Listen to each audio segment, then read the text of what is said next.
কেউ জানে না আমি কি করতে চলেছি, কেউ জানতেও পারবে না। এর জন্য যদি আমার প্রাণ যায় তাহলে যাক, তাতে আমার কিছু যায় আসে না। পরিতোষের কণ্ঠে এই আরতি শুনে চিৎকার করে উঠলেন উর্মিমালা। না না, তোমার লজ্জা করে না? লজ্জা করে না পরিতোষ? যে পরিবার তোমাকে এতকাল আশ্রয় দিয়েছে, যে পরিবার তোমাকে সর্বদা অন্ন জুগিয়েছে, যে পরিবার তোমার পাশে থেকেছে, তোমার সকল ক্ষেত্রে সহযোগিতা করেছে, আজ সেই পরিবারের এত বড় একটা অনিষ্ট করতে যাচ্ছ তুমি? তোমার হাত কাঁপছে না? পরিতোষের কণ্ঠে উন্মাদের হাসি, উচ্ছ্বসিত সে।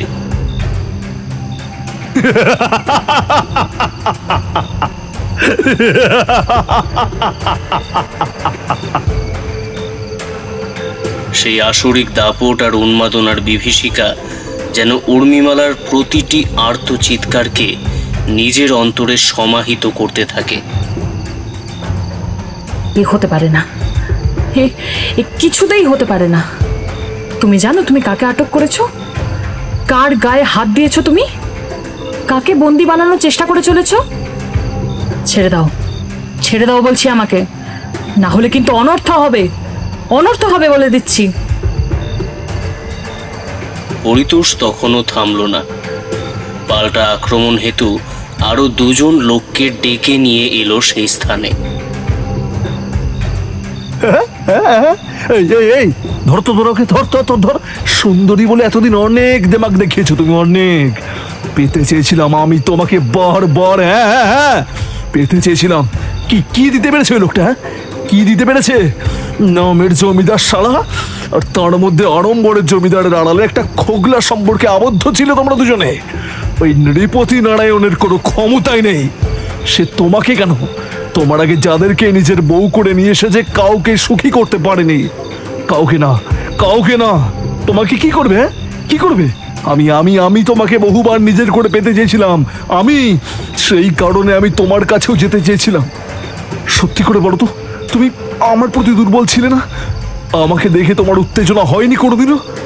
মিথ্যে বলো না, মিথ্যে মিথ্যে মিথ্যে। এত মিথ্যের আড়ালে থেকে থেকে আজ আমার সবটা গেছে, সবটা। তাই আমি ঠিক করেছি এই সব কিছুকে নিজের করব, নিজের। তোমাকে আমার আর চাই না, তার পরিবর্তে চাই এই বিপুল সম্পত্তি। হ্যাঁ, এই বিপুল সম্পত্তি, বিপুল সম্পত্তিকে যদি আমি নিজের করে পেতে পারি তাহলে জমিদারিও পাবো, আর সেই সঙ্গে সঙ্গিনী।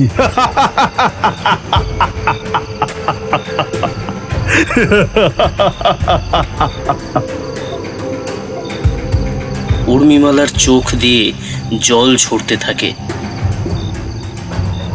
ছি ছি পরিতোষ, আমি সম্পর্কে তোমার বৌদি হই, আর নৃপতি নারায়ণ তোমার দাদা। তুমি পথের ভিখারি ছিলে, কেউ তোমার দিকে ফিরেও তাকাচ্ছিল না। পথে পথে পরিযায়ীর মতো দুমুঠো অন্ন আর একটা আস্তানার জন্য ঘুরে ঘুরে বেড়াচ্ছিলে। আজকে সব ভুলে গেলে? নিমক হারাম, বেঈমান, তুমি কোনোদিনও কিছুই পাবে না। আমি যদি সতী হয়ে থাকি তাহলে তুমি তোমার নিজের স্বার্থ সিদ্ধি করতে গিয়েই শেষ হবে, এটা জেনে রেখো। তুমি কোনোদিনও নিজের উদ্দেশ্যে সফল হতে পারবে না, কোনোদিনও না। কিছুই পাবে না, সব কিছুর থেকে দূরে সরে যাবে তুমি, এমনকি নিজের প্রাণটাও হারাবে, এটা মনে রেখো। পরিতোষের মুখে তখন সন্তোষের হাসি।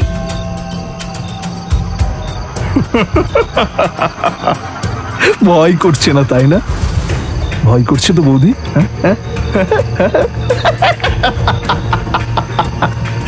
এই ধর ওকে, ধর, চেপে ধর, চেপে ধর, ধর ওকে, ধর ধর, চেপে ধর, আর নিয়ে আই বলি ওই স্থানে। আমি নিজের হাতে এর বলি দেব, এর রক্তে রাঙাবো বীরজাহমের এই মূর্তিকে। কেউ জানে না আমার গোপন রহস্যের কথা, কেউ কোনোদিন জানতেও পারবে না।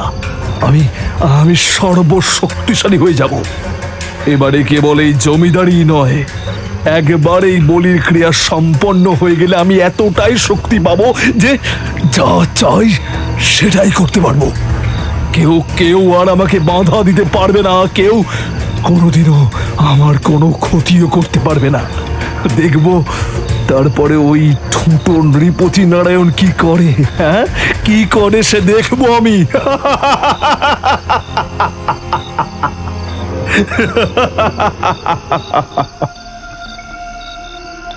পরিতোষের এই চেহারা দেখে আঁতকে ওঠে উর্মিমালা।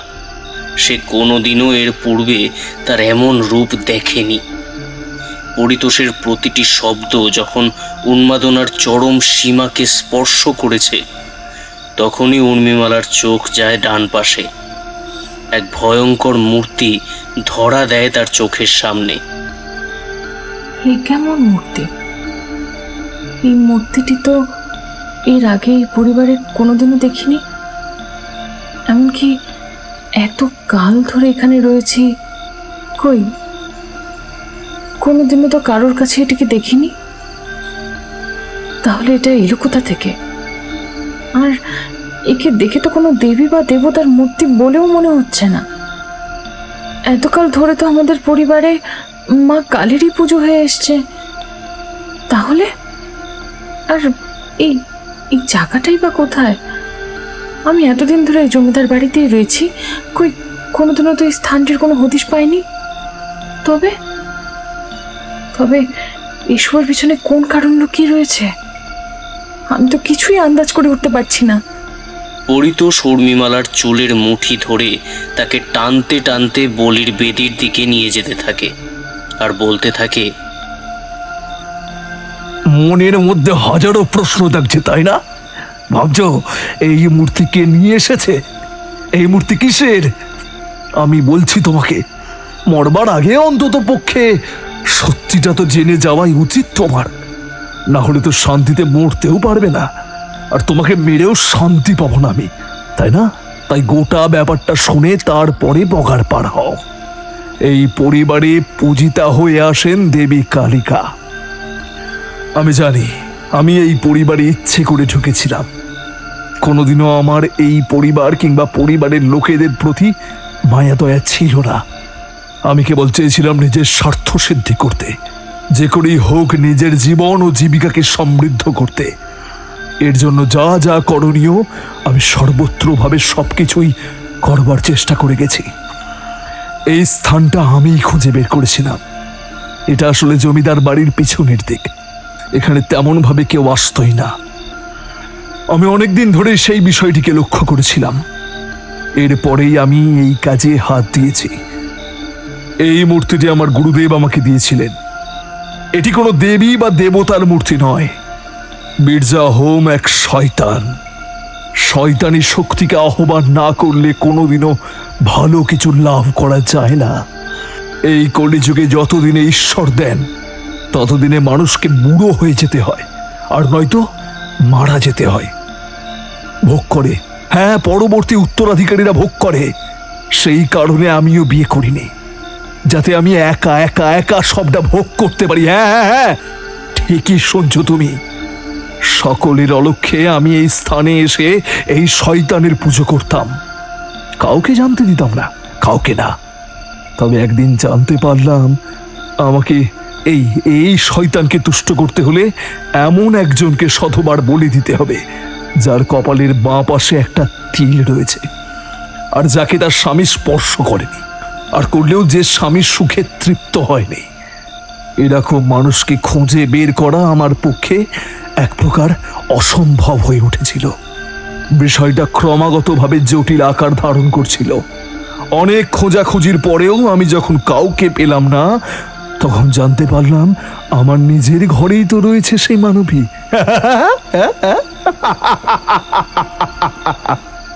যাকে ঘিরে যথেষ্ট চাঞ্চল্য রয়েছে এই প্রাসাদে। কি বলো? হ্যাঁ, কি বলো? তুমি তো কোনোদিনও স্বামীর সুখী পাওনি। হ্যাঁ, হাহাকার ছিল তোমার জীবনে। তাই তাই তোমাকে শেষ করতে পারলে আমার মনের স্বাদ পূর্ণ হয়ে যাবে। হ্যাঁ, পূর্ণ হয়ে যাবে।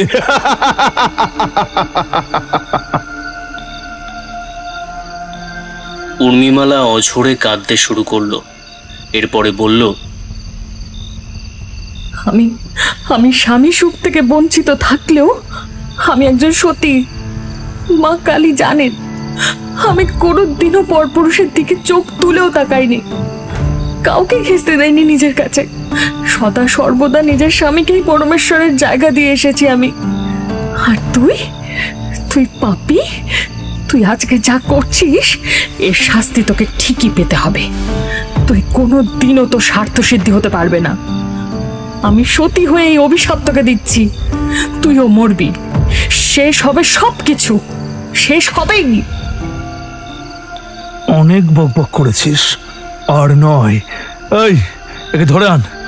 বলির ক্ষেত্র প্রস্তুত করে ফেলেছি, একে শেষ করতেই হবে। আজকে রাতের মধ্যেই একে শেষ করতে হবেই। অমাবস্যার এই প্রহর যদি একবার সরে যায় তাহলে আমি আমার কাজে সফল হতেই পারবো না। হে দেবী, এবারে আপনি জাগরিত হন, জাগরিত হন দেবী। আমি এতকাল ধরে আপনার তপস্যা করে গেছি, এবার এসেছে সেই দিন। এই রাতেই আমি আপনার সামনে বিসর্জন দেব সেই নারীকে, যে আপনার প্রিয় পাত্রী, যার রক্তে স্নান করে আপনি সমৃদ্ধ হবেন, শান্তি পাবেন, জাগ্রত হবেন, আর আমাকে আমার ফল প্রদান করবেন। জাগরিত হন দেবী, জাগরিত হন। আর বাঁচার পথ খুঁজে পাচ্ছে না উর্মিমালা। অসহায় হয়ে চিৎকার করতে শুরু করলো সে। বাঁচাও, বাঁচাও আমাকে, কেউ রক্ষা করো, আমি এভাবে মরতে চাই না, বাঁচাও, বাঁচাও আমাকে। পরিতোষ সহ ওখানে উপস্থিত সকলেই তাচ্ছিল্যের অট্টহাসি হাসতে শুরু করলো। সেই অট্টহাসির শব্দে উর্মিমালার আর্তনাদ কোথাও একটা চাপা পড়ে যেতে লাগলো। কেউ তাকে রক্ষা করতে এলো না। বলির খাড়াটা নিয়ে এগিয়ে এলো পরিতোষ। বলিক্ষেত্রের সামনে মনে মনে বিড়বিড় করে মন্ত্র পড়তে শুরু করলো সে। হিম হিমলা দেবী বিদ্যা হোম কপালি ক্লেশ কার্টি হম হম হম হম হম ক্লিং ভট স্বাহা। দেবী, তোমার সামনে আমি নিজে শ্রাদ্ধ করছি, নিজেকে সঁপে দিলাম, সন্ন্যাস নিলাম আমি, আর সেই সঙ্গে আমি বলি প্রদানের মধ্য দিয়ে তুষ্ট করলাম। দেবী, আপনি গ্রহণ করুন এই বলি, গ্রহণ করুন এই বলি। পরিতোষ তুলে ধরলো ওই খাঁড়া। অন্যদিকে জমিদার বাড়ির কালী মন্দিরে ঘণ্টাগুলো দুলতে শুরু করলো। এলোমেলো হতে শুরু করে চারপাশের পরিস্থিতি। খাড়ার ঘায়ে এক কোপে শিরচ্ছেদ করা হলো উর্মিমালার। রক্তে ভেসে গেল স্থানটি। শেষ চিৎকারের শব্দটা কানে গেল নৃপতি নারায়ণের। মাথার কাছের জানলাটা খুলে গেল। কপাটটা দেওয়ালে জোরে জোরে আঘাত করতে শুরু করলো। নৃপতি নারায়ণ হন্তদন্ত হয়ে উঠে বসে পড়লেন। কি হলো? হঠাৎ করে এমন ঝড় উঠলো কিভাবে? উর্মিলা, উর্মিলা, সে কই? আমার পাশে নেই তো। কোথায় গেল সে? এত রাতে সে আমার পাশে নেই কেন? উর্মিলা, উর্মিলা। উঠে বসলেন নৃপতি নারায়ণ। অন্যদিকে বলির রক্তে স্নান করলেন পরিতোষ। উর্মিমালার কাটা শিরটা হাতে নিয়ে বিরজা হোমের পায়ের সামনে গিয়ে রাখলেন। মা, এটা গ্রহণ করুন মা, গ্রহণ করুন এই অর্ঘ্য। আমি আপনার পায়ে সঁপে দিলাম। চোখ খুলুন, আপনি আমাকে আশীর্বাদ করুন, দয়া করুন, আমাকে দয়া করুন। এমন সময় ওই স্থানের পরিমণ্ডল পরিবর্তিত হয়ে যেতে শুরু করলো। অট্টহাসির শব্দ শুনতে পেলেন পরিতোষ। ওখানে উপস্থিত আরো দুজন ব্যক্তিও খানিকটা ঘাবড়ে গেলেন। এমন সময় একটা কালো ধোঁয়া ওই স্থানটি করায়ত্ত করতে শুরু করলো। এক ভয়ানক শক্তি পরিতোষকে ঠেলে সরিয়ে দিল। পরিতোষের চোখের সামনেই ওই দুই ব্যক্তির শির ধড় থেকে আলাদা হয়ে গেল। হা করে সেদিকে তাকিয়ে দেখতে লাগলো পরিতোষ। কিছুই আন্দাজ করতে পারল না। হঠাৎ একটি প্রবল তেজ ওর দিকে এগিয়ে এলো। এরপর অদৃশ্য অবস্থায় কেউ বলে উঠল, তুই কি ভাবলি আমি তোকে তোর আশু ফল প্রদান করব? তোকে শান্তি দেব আমি? তুই যা ফল চাস তোকে তাই দেব।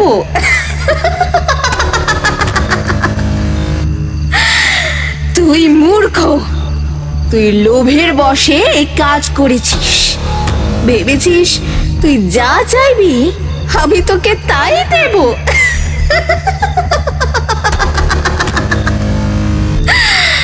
একেবারেই না। আমি এত কাল ধরে এই গুহায় বন্দি হয়ে পড়েছিলাম। এতদিন ধরে আমি এই দিনটারই অপেক্ষায় ছিলাম, আর সেই কাজটাই তোর হাতে সম্পূর্ণ হয়েছে। এবারে আমি মুক্ত হয়েছি। এবারে আমি নিজের শক্তির বিস্তার লাভ করতে পারবো। এখন থেকে এই স্থানে কেবল আমার ক্ষমতা প্রতিষ্ঠিত হবে, আর ওই কালী কোনো দিনও পূজা পাবে না। মানুষ কেবল আমাকেই সর্বশক্তিশালী বলে মানবে, আর কাউকে না। এর জন্য প্রয়োজন ছিল তোর মতন এক মূর্খের, যে আমার পথ আরো পরিষ্কার করে দিতে পারবে। আর সেটাই হলো। এবারে তোকেও আমি পথ থেকে সরিয়ে দেব।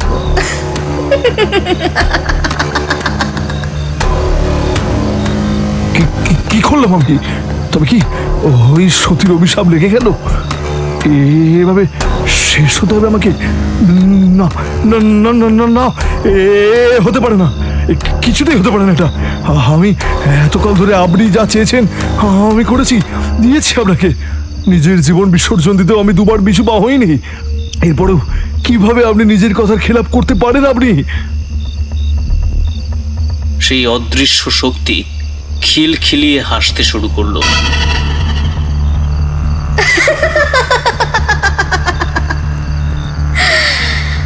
আমি কারোর দাস নই।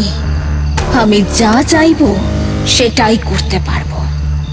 তুইও আমাকে নিজের স্বার্থেই আহ্বান করেছিলিস, ভুলে যাস না। সুতরাং তোকে পথ থেকে সরিয়ে ফেলার মধ্যে কোনো অপরাধ নেই, বরং তুই আমার জন্য নিজের জীবন বিসর্জন দিলে অমরত্ব পাবি। অন্যের জন্যে কবর খুঁড়েছিস তুই, আর তোর মতন মূর্খেরা এটা ভুলে যায় যে অন্যের ক্ষতি করলে নিজেকেও সেই মসুরতা দিতে হয়। এবারে তুই আমার কাজে আসবি। অধম, মরার জন্যে এবারে প্রস্তুত হয়ে যা, প্রস্তুত হয়ে যা।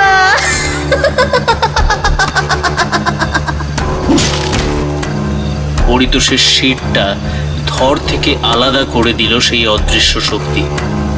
গোটা জায়গাটা রক্তে ভেসে যেতে লাগলো। মুক্ত হয়ে গেল সেই শক্তি। নৃপতি নারায়ণ হন্যে হয়ে খুঁজতে লাগলেন উর্মিমালাকে।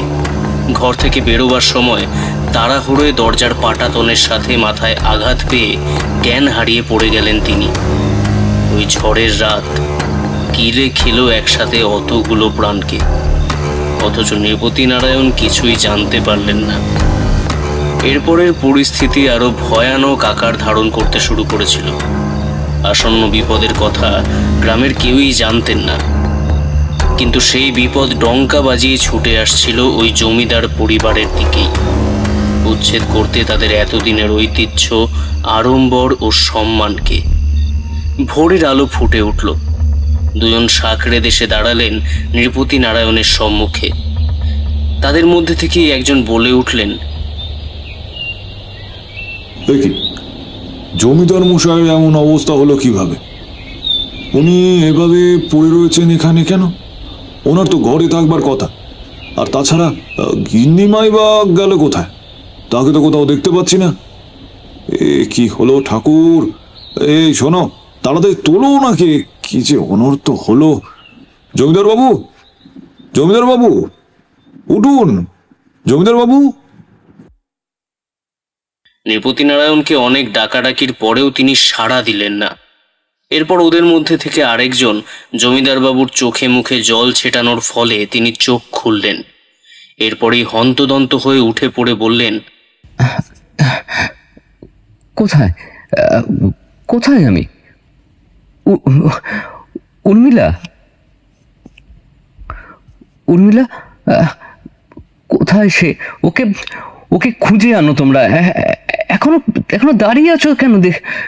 তাড়াতাড়ি যাও বলছি। জমিদার মশাইয়ের মুখে এই কথা শুনে বাকিরাও ঘাবড়ে গেল। এরপরে পুনরায় জমিদার মশাইকে উদ্দেশ্য করে বললেন, আপনি গিন্নিমাকে হঠাৎ খুঁজছেন কেন? কি হয়েছে? আমরাও তো ওনাকে খুঁজে পাচ্ছি না। কি হয়েছে বলুন তো? নৃপতি নারায়ণ উঠে দাঁড়ালেন। এরপর বললেন, যদি খুঁজে পেতাম তাহলে কি আর তোমাদেরকে এভাবে বিরক্ত করতাম? নিজে তাকে খুঁজে বার করে আনতাম। চলো, তাকে খুঁজে বের করতে হবে। জানি না কেন আমার মন বলছে কিছু একটা অঘটন ঘটেছে, আর সেই অঘটনের রেশ এবারে ছড়িয়ে পড়বে সারা গ্রামে। জানি না কেন আমার মন কু ডাকছে। মা আমাকে প্রতিটা মুহূর্তে সেই সংকেত দিয়েই চলেছেন। তারা সকলে মিলে জমিদার বাড়ির বাইরে বেরিয়ে এলেন। এদিকে ওদিকে হন্তদন্ত হয়ে খুঁজতে শুরু করলেন, কিন্তু কোথাও উর্মিমালার কোনো হদিশ খুঁজে পাওয়া গেল না। জমিদার নৃপতি নারায়ণ ছুটে গেলেন মন্দিরে। মা মা মা গো, কোথায় আমার উর্মিলা? মা কথা বলো, কথা বলো মা, কথা বলো, কথা বলো। মা কালীর বেদির সামনে মাথা ঠুকতে লাগলেন নৃপতি নারায়ণ। এমন সময় তার চোখ পড়ল পিছনের দিকে। তিনি দেখলেন রক্তের ধারা এগিয়ে আসছে। এ কি? এখানে রক্তের স্রোত এগিয়ে আসছে কোথা থেকে? এমনটা আবার হয় নাকি? এমনটা হওয়া সম্ভব নাকি? এও কি কোনোদিন হওয়া সম্ভব? ওদিকে কি ঘটেছে? না, গিয়ে দেখতে হবে। নৃপতি নারায়ণ সকলকে সাথে নিয়ে সেদিকে এগিয়ে চললেন। সেখানে গিয়ে তারা আবিষ্কার করলেন একটি গুহা। সেদিকেই সকলে এগিয়ে যেতে থাকলেন। গুহার সামনে মাকড়সার জাল সরিয়ে সকলে প্রবেশ করলেন গুহার ভিতরে। নৃপতি নারায়ণ সহ কেউই ওই স্থানটির অন্দরে কি রয়েছে তা দেখতে পারলেন না। নৃপতি নারায়ণ তাদেরকে উদ্দেশ্য করে বললেন, না, এভাবে কিছুতেই দেখতে পাওয়া যাবে না। তোমরা একটা কাজ করো, তোমরা মশাল জ্বালিয়ে আনো। সেটার সাহায্যেই আমরা ভিতরে প্রবেশ করব, আর ভিতরটা ভালো করে দেখে নেওয়া যাবে। পেয়াদাদের মধ্যে থেকে একজন বলে উঠল, কর্তা, এই জায়গাটা যে এখানে রয়েছে সেটাই তো কোনোদিনও নজরে পড়েনি। এতকাল ধরে এখানে যাওয়া আসা করছি, মন্দিরের পিছনেও অনেকবার গিয়েছি এসেছি, কিন্তু এই জায়গাটা কোনোদিনও চোখে ঠাওর হয়নি। সবটাই মায়ের ইচ্ছে ধরে নাও। আমরা এতদিন পর্যন্ত কোনো কিছু জানতাম না, বুঝতেও পারিনি, যতদিন না পর্যন্ত মা আমাদের জানাচ্ছেন। আর সময়ের আগেই কোনো কিছুই হয় না। যাও, তাড়াতাড়ি করে তোমরা মশালটা নিয়ে এসো। দুজন পেয়াদা জমিদার মশাইয়ের কথা শুনে মশাল জ্বালিয়ে নিয়ে এলেন। এরপর তারা সকলে মিলে ওই গুহাটির মধ্যে প্রবেশ করলেন। জমিদার নৃপতি নারায়ণ ওই স্থানটিকে দেখবার পরেই আঁতকে উঠলেন। নজরে পড়ল একটি বেদি। বেদির উপরে একটি রাক্ষসে পাথরে মূর্তিকে উল্টো অবস্থায় পড়ে থাকতে দেখলেন তিনি। তার পাশেই পড়েছিল পরিতোষের শিরবিহীন শরীরটা। একটু পাশে নজরে পড়ল দুই পেয়াদা, তাদেরও শিরবিহীন দেহ মাটিতে লুটিয়ে। আর গুহার বাঁ পাশে নজরে পড়ল উর্মিমালার শরীরটা। সে কি মর্মান্তিক বিভৎস দৃশ্য! তার দেহটা পড়েছিল একদিকে, আর শিরটা পড়েছিল অন্যদিকে। চারিদিকটা রক্তে ভেসে যাচ্ছিল। এসব দৃশ্য দেখবার সাথে সাথে দেওয়ালে পিঠ ঠেকে গেল নৃপতি নারায়ণের। এসব দেখে তিনি ঠক ঠক করে কাঁপতে শুরু করলেন। না না না না, এটা এটা কিছুতেই হতে পারে না। এমনটা কিভাবে সম্ভব? পরিতোষ পরিতোষ এখানে এলো কিভাবে? আর উর্মিলা, ওকেই বা শেষ করলো কে? কেন? কিসের জন্যে? এসব এসব কি হচ্ছে? আমার সবকিছু কেমন যেন তালগোল পাকিয়ে যাচ্ছে। হে ঈশ্বর, এই যন্ত্রণা আমি সহ্য করব কিভাবে? দুজন প্রিয় মানুষকে একসাথে হারানোর কষ্ট আমি আমি আমি সহ্য করব কিভাবে? না, হে মা কালী, তুমি কি করলে মা? কি করলে? কেন এমনটা করলে? আমি আমি কি অপরাধ করেছি মা? বলো বলো মা, বলো মা, বলো, তুমি বলো। জমিদারের এই অবস্থা দেখে পেয়াদাগুলো তাকে ধরে ধরে বাইরে নিয়ে এসে বসালো। এরপর পুরোহিত মশাইকে ডেকে পাঠানো হলো। তিনি এলেন। এরপর সবটা দেখে বললেন, কি হয়েছে সেটা বলাটা খুবই মুশকিল জমিদার বাবু। তবে যা ঘটেছে তা কোনো সাধারণ ঘটনা নয়। আপনি শান্ত হন। আগে এদের সকলের সৎকার ব্যবস্থা করতে হবে।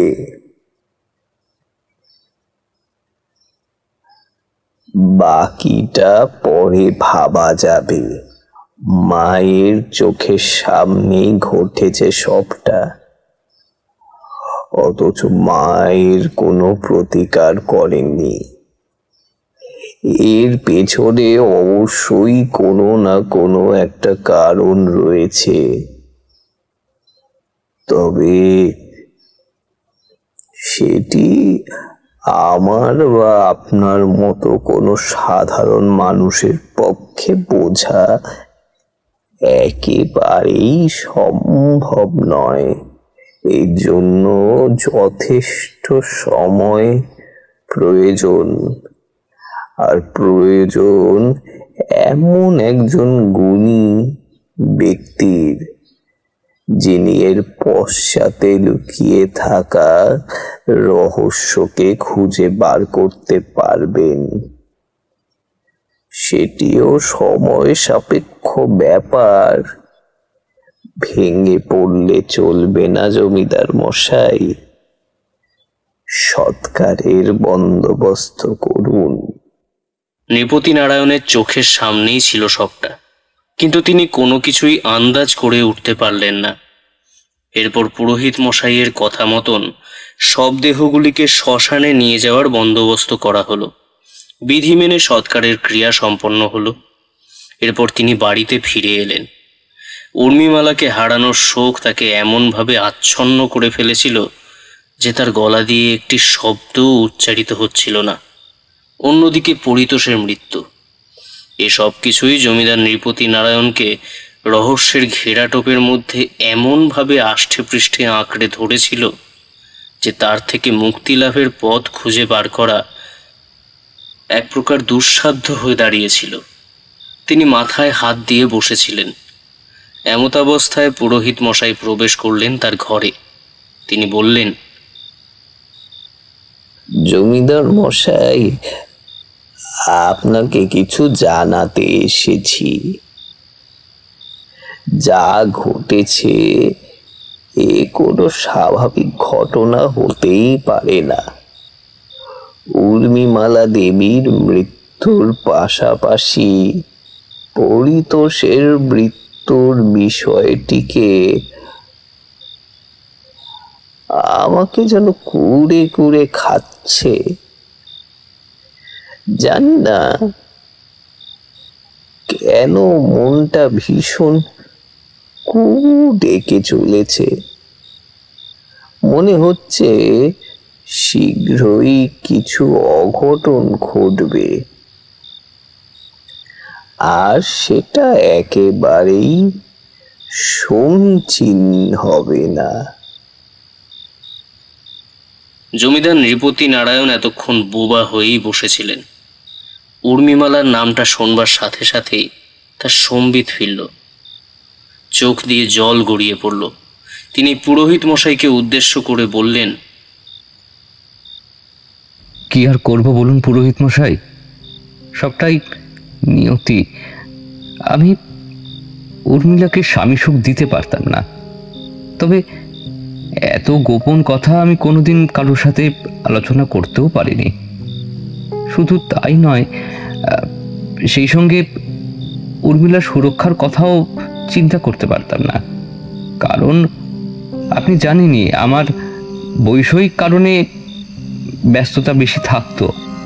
এসব নানা বিষয়ে আটকা পড়েছিলাম আমি। পরিতোষকে আমি আমার বাড়িতে আশ্রয় দিয়েছিলাম মাত্র। তার সাথে উর্মিলার দেওর আর বৌদির সম্পর্ক ছিল, কিন্তু কিন্তু ওদের মৃত্যু ঘটলো কিভাবে? এসব কিভাবে দুজনকে একই সাথে কিভাবে দুজনকে মৃত অবস্থায় পাওয়া গেল? এমনকি শিরহীন অবস্থায় এমন নৃশংসভাবে মারল কে ওদেরকে? এই সব কিছু আমার কাছে বড় ধোঁয়াশা, কেমন রহস্যজনক। এরপরে গ্রামে যে কি ঘটবে আমি জানি না। আমি আদৌ আর কোনোদিনও স্বাভাবিক হতে পারবো কিনা, এই জমিদারি রক্ষার দায়িত্ব কাউকে দিয়ে যেতে পারবো কিনা তাও জানি না। আমি বড় দুর্ভাগা, আমার নিজের কোনো সন্তানও নেই। সন্তান আসবার আগেই তো সবকিছু শেষ হয়ে গেল পুরোহিত মশাই। সবই তো আপনি জানেন, আপনি তো সবটাই জানেন আমি উর্মিলাকে কতখানি ভালোবাসতাম। পুরোহিত মশাই সবটা শুনে ঘাড় নাড়লেন, এরপরে বললেন, কয়েকটা দিন অপেক্ষা করুন জমিদার মশাই, ঠিক একটা না একটা পথ বেরিয়ে আসবেই। মায়ের উপর বিশ্বাস রাখুন। এখন অসুখ চলছে, এই অবস্থায় মায়ের পূজার কাজ সংগঠিত করাটা একেবারেই সম্ভব নয়। দেখুন কি হয়, তারপর না হয় এর একটা বিহিত করা যাবে খন। জমিদার নৃপতি নারায়ণ পুরোহিতের কথায় সায় দিলেন। এরপর পুরোহিত মশাইও চলে গেলেন। রাতের অন্ধকার আরো গাঢ় হয়ে এলো, কিন্তু নৃপতি নারায়ণের চোখে ঘুম এলো না। তিনি কেবল স্ত্রী বিলাপে হা হুতাশ করতে লাগলেন।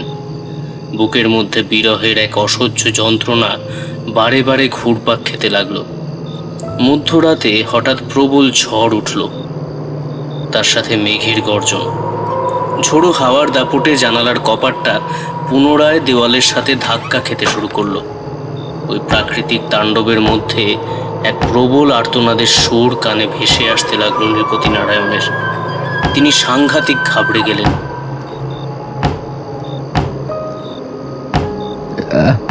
কি হল?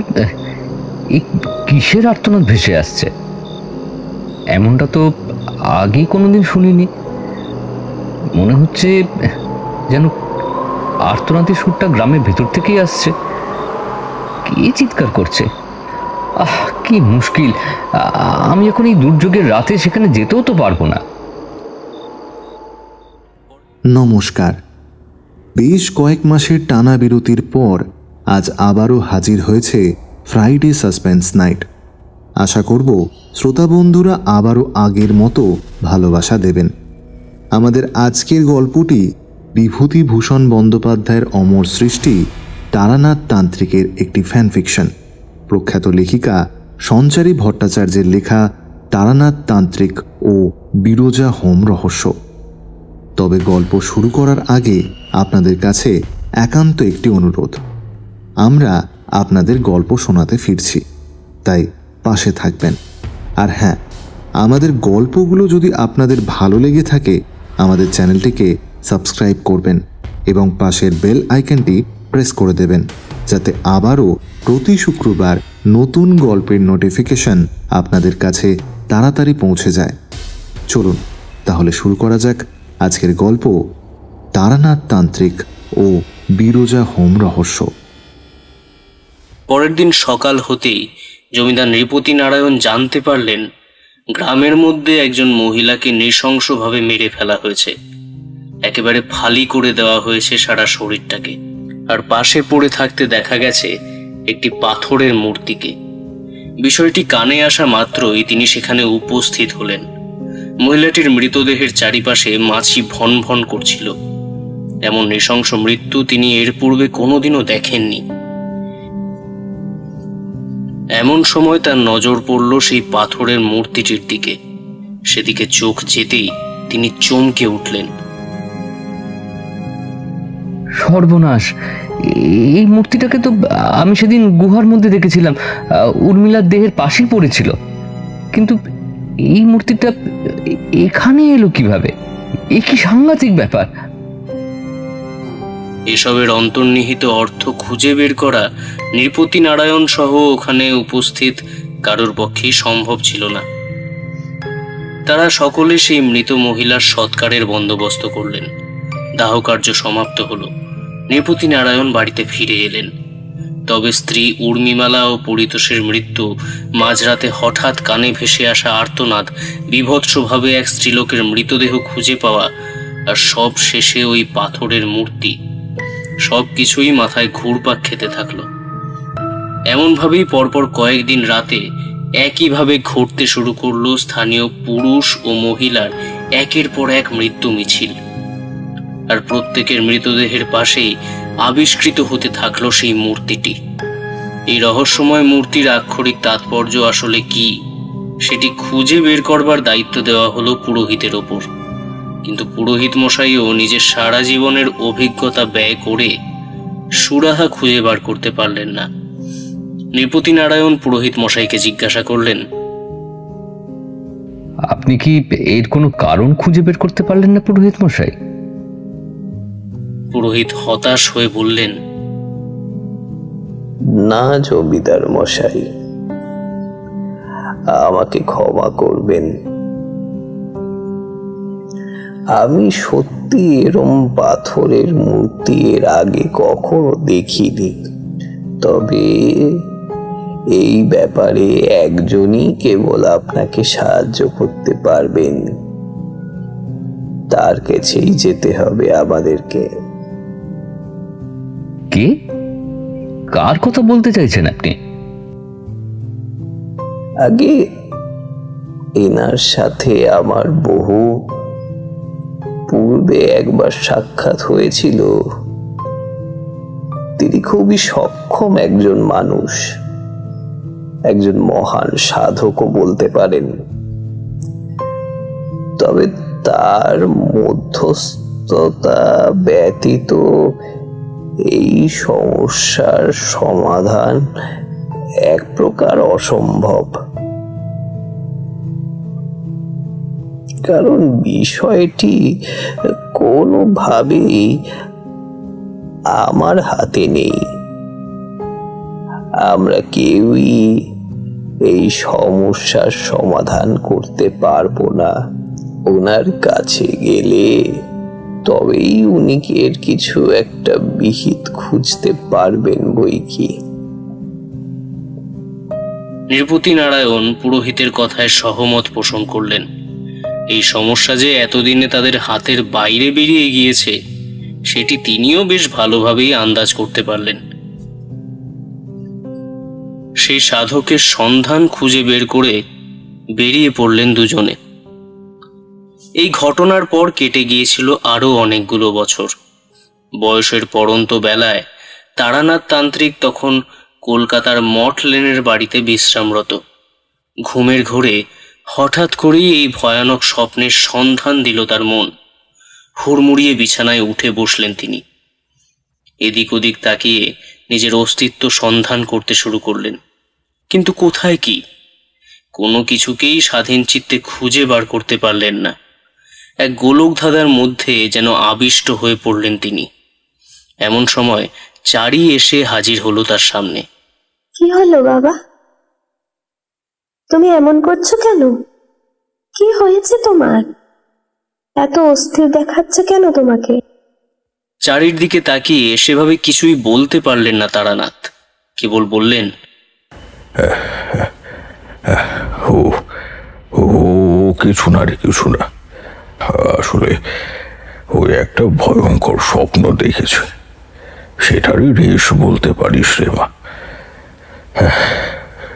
এমনটা আমার প্রায় দিনই হয়ে থাকে, কিন্তু এইসবের পিছনে লুকিয়ে থাকা রহস্যকে খুঁজে বের করতে করতে অনেকটা সময় চলে যায়।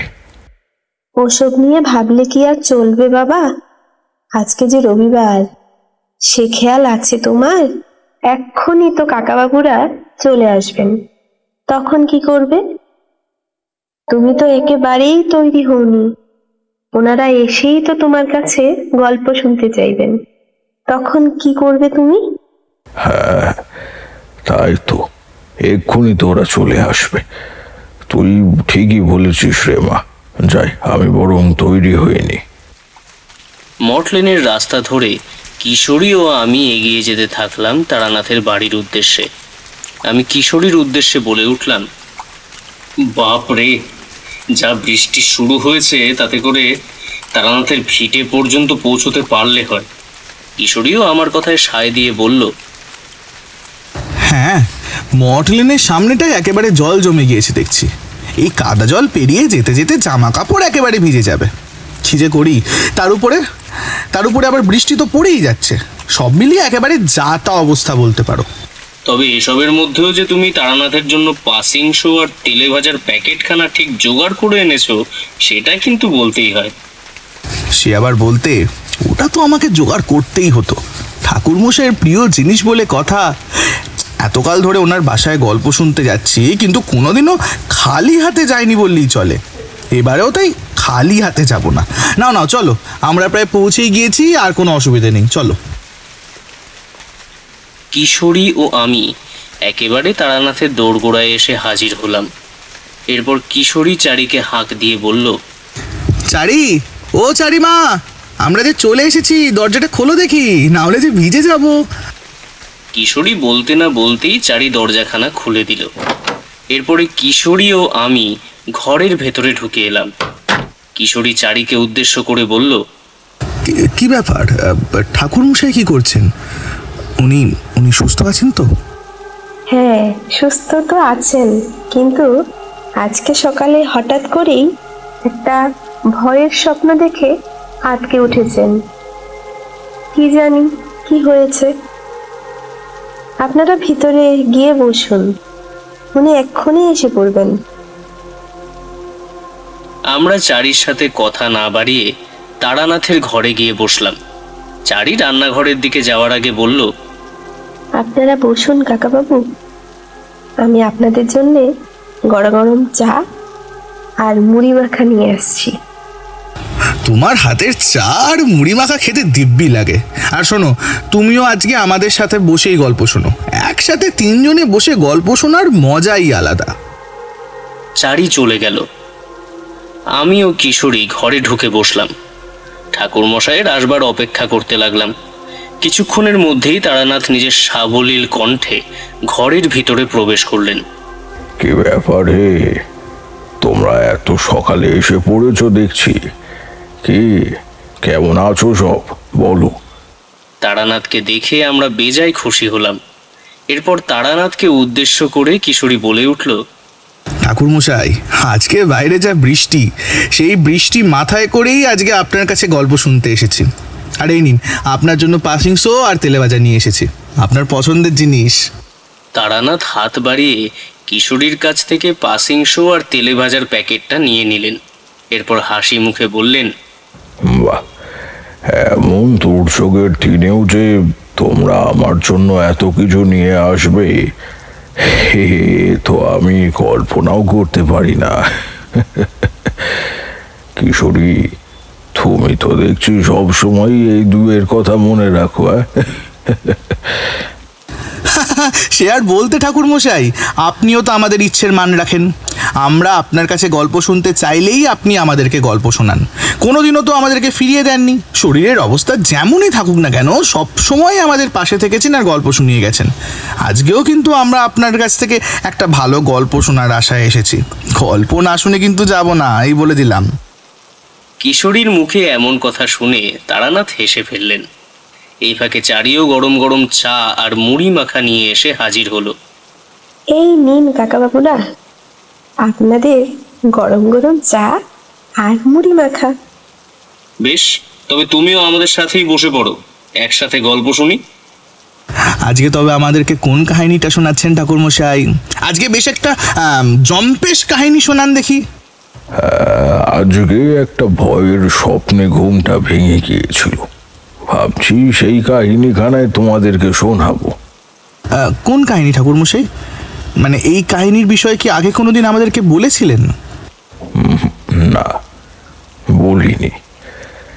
এটি বিরজা হোমকে নিয়ে। বিরজা হোম একটি শয়তানের মূর্তিকে নিয়ে এই কাহিনী আবর্তিত হয়েছিল। জমিদার নৃপতি নারায়ণের গৃহে তারই ভ্রাত সম্পরিতোষ ওই অভিশাপকে জাগরিত করেছিল। যদিও এতে তার নিজের প্রাণটিও বিসর্জন দিতে হয়েছিল, সে বিষয়ে কোনো সন্দেহ নেই, কিন্তু পরিস্থিতি ক্রমে জটিল আকার ধারণ করতে শুরু করেছিল। কারণ ওই বিরজা হোম কোনো সাধারণ মূর্তি নয়। ওই শয়তানি মূর্তির সাথে মোকাবিলা করতে পারার ক্ষমতা জমিদার পরিবারের কেন ওই গ্রামে উপস্থিত কারোরই ছিল না। তবে কি আপনি সেই সমস্যার সমাধান করেছিলেন? মানে কিভাবে গ্রামকে উদ্ধার করেছিলেন ঠাকুর মশাই? দয়া করে আমাদেরকে না হয় সেই কাহিনীখানাই বলুন। আজকে আমি তোমাদেরকে সেই কাহিনী বরং শোনাই। এটা বলতে পারলে আমি অনেকটা হালকা হব। নাহলে এই সকালে ওই অতীতের কথাগুলো অকারণে আমার মনের মধ্যে আঘাত করতে থাকে, আর এই আঘাতে জর্জরিত হতে থাকা আমার এই মন।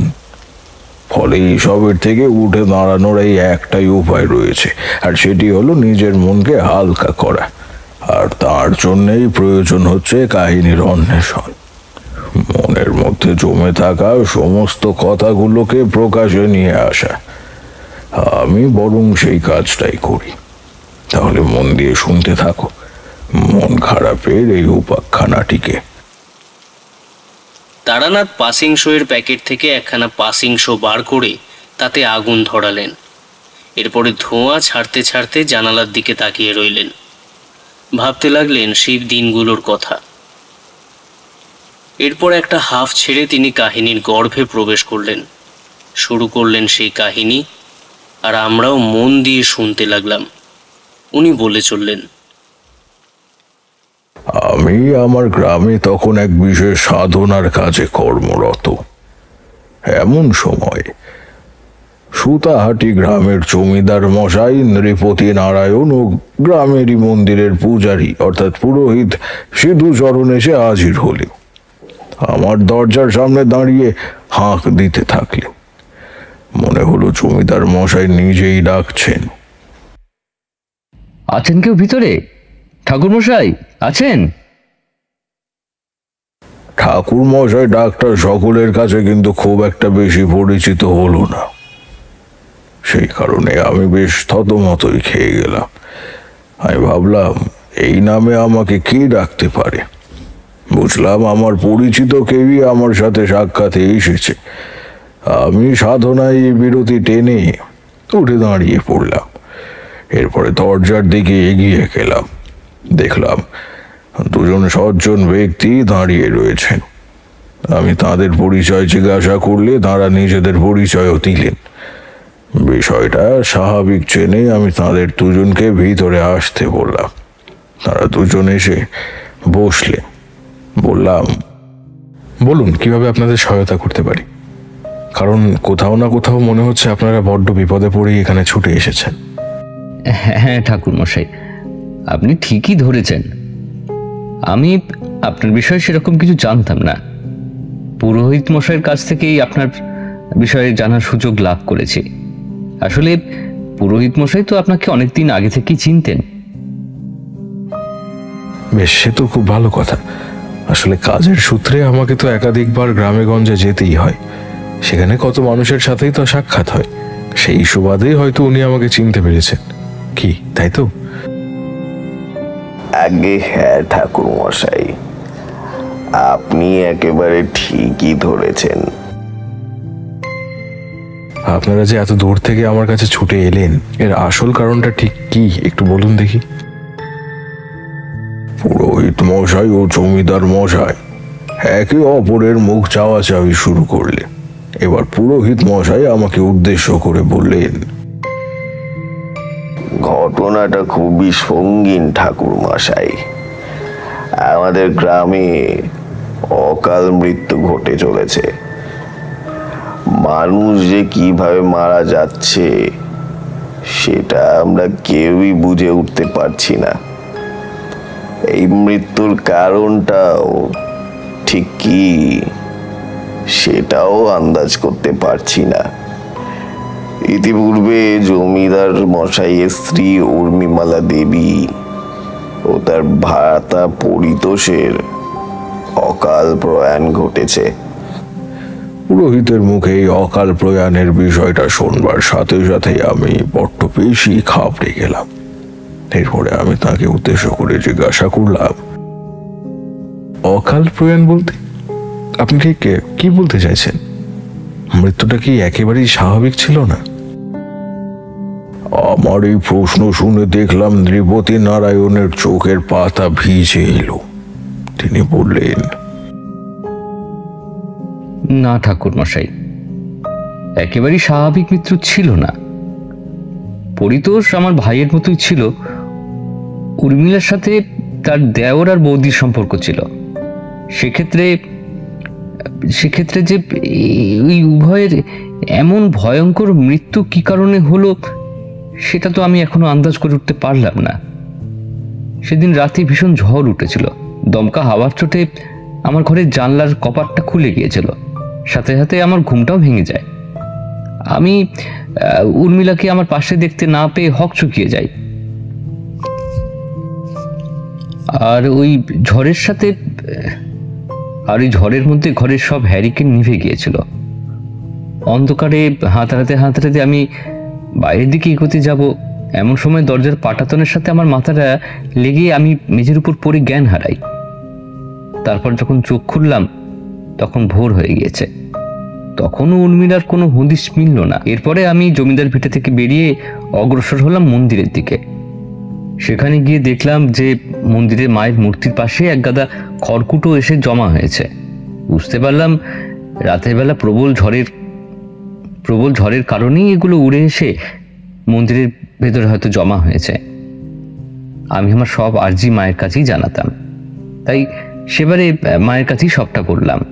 এমন সময় দেখলাম মন্দিরের পিছনের দিকে, মানে জমিদার বাড়ির পিছনে বেশ কিছুটা অংশ রক্তে ভেসে যাচ্ছে। কোনো একটা জায়গা থেকে রক্ত যেন প্রবাহিত হয়ে এসে ওই স্থানে জমা হয়েছে।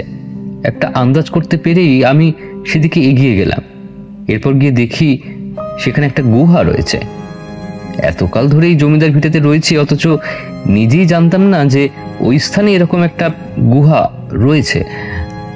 আমি ভেতরে ঢুকতে দেখলাম জায়গাটা একেবারে ঘুটঘুটে অন্ধকার। কি করব কিছুই বুঝে উঠতে পারছিলাম না। এরপর আমার সাথে যারা ছিল ওই পেয়াদারা, তাদের বললাম মশাল জ্বালিয়ে নিয়ে এসে ভেতরে আসতে। তাদের সঙ্গী নিয়েই আমি ভেতরে প্রবেশ করলাম। এরপর যা দেখলাম তা আমার শীত দ্বারা বেয়ে হিমেল রক্তের স্রোত বয়ে গেল। কথাগুলো বলেই ফুঁপিয়ে কেঁদে উঠলেন জমিদার মশাই। আমি বললাম, আহা, আপনি এভাবে ভেঙে পড়বেন না। যা ঘটে গিয়েছে সেটিকে নিয়তি হিসেবে মেনে নেওয়াই ব্যতীত আপনার বা আমার আর কিছুই করণীয় নেই। কাজেই আপনি বলুন, আপনি না বললে আমি আন্দাজ করবোটা কিভাবে? নৃপতি নারায়ণ পুনরায় চোখের জল মুছে পুরো ঘটনাটা বলতে শুরু করলেন। আমি গুহার ভেতরে ঢুকে দেখলাম চারিদিক রক্তে যেন ভেসে যাচ্ছে। রক্ত বললে ভুল হবে, বলতে পারেন রক্ত গঙ্গা বয়ে যাচ্ছে। আর সেই রক্ত গঙ্গার মধ্যে পড়েছিল বেশ কিছু শিরবিহীন দেহ। তাদের মধ্যে আমার স্ত্রী উর্মিলা, পরিতোষ সহ আরো 2জন পেয়াদার দেহও ছিল।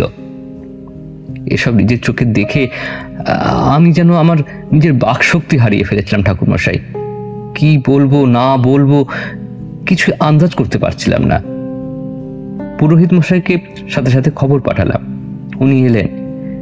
এই দেহগুলো সৎকার করলে ঠিকই, কিন্তু কিন্তু সেখানে একটা অস্বাভাবিক মূর্তি দর্শন পেয়েছিলাম। মূর্তি?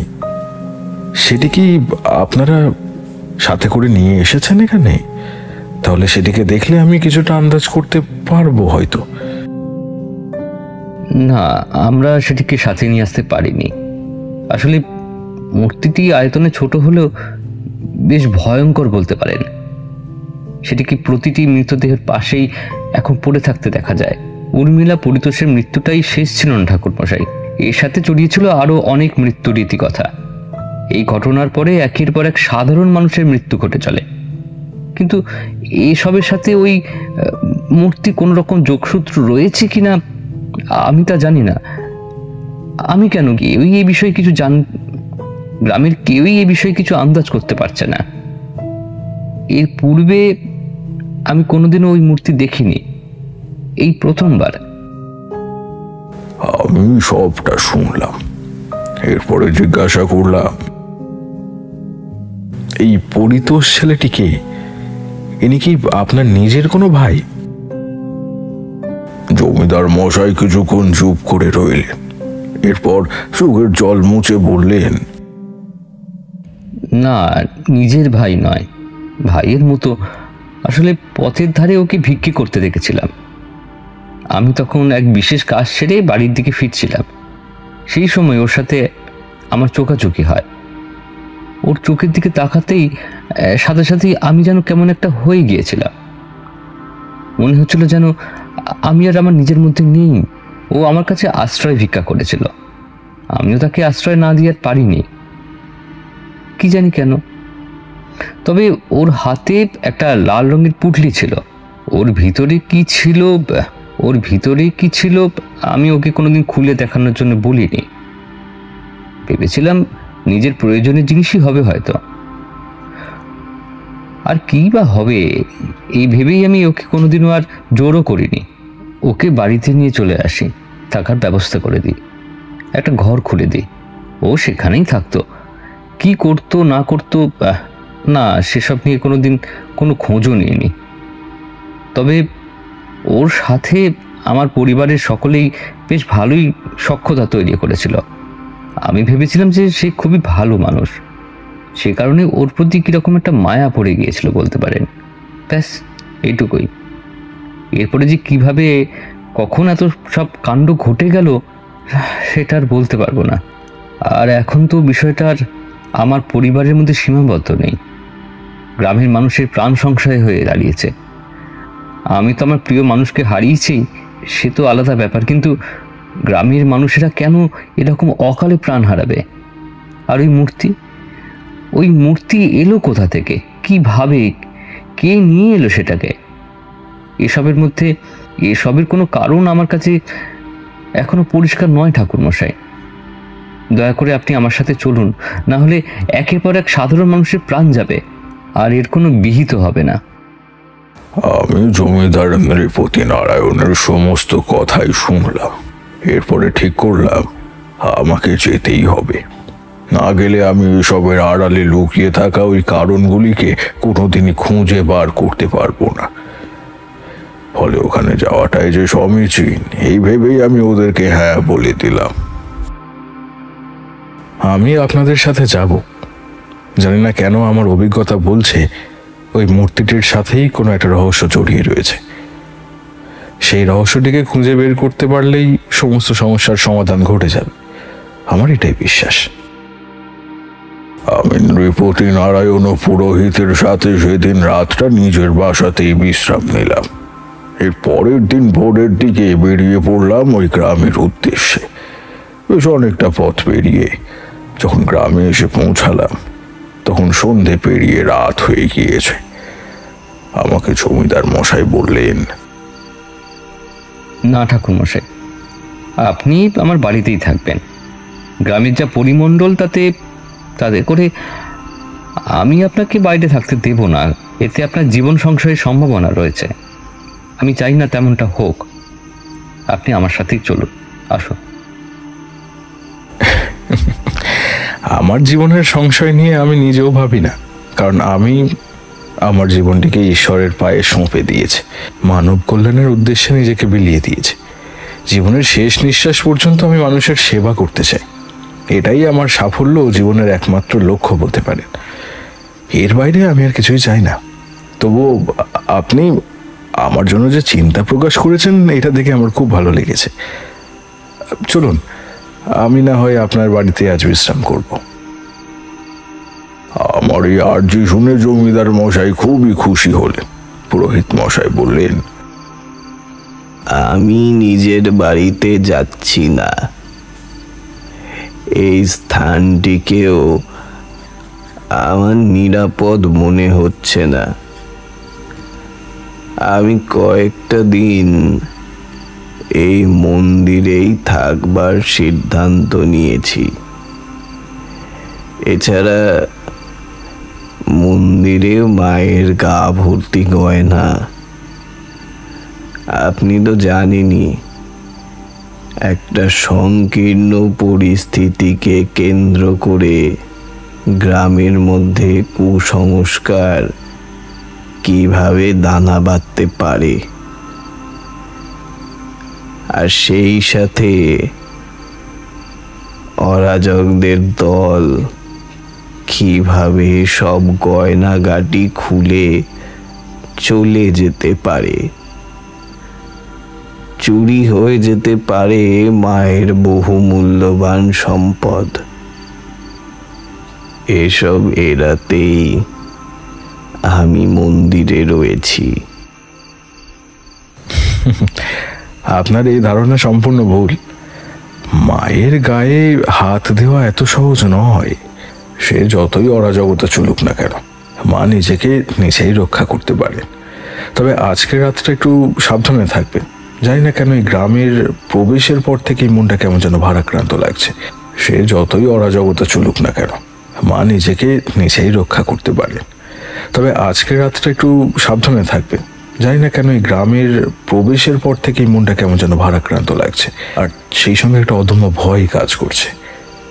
আপনি মন্দিরেই থাকুন। আমি আগামীকাল সকালে একবার আপনার সাথে গিয়ে গোটা গ্রামটা পরিদর্শন করব, কেমন? পুরোহিত মশাই ঘাড় নেড়ে মন্দিরের দিকে চলে গেলেন। আমিও জমিদার মশাইকে সাথে নিয়ে এগিয়ে চললাম।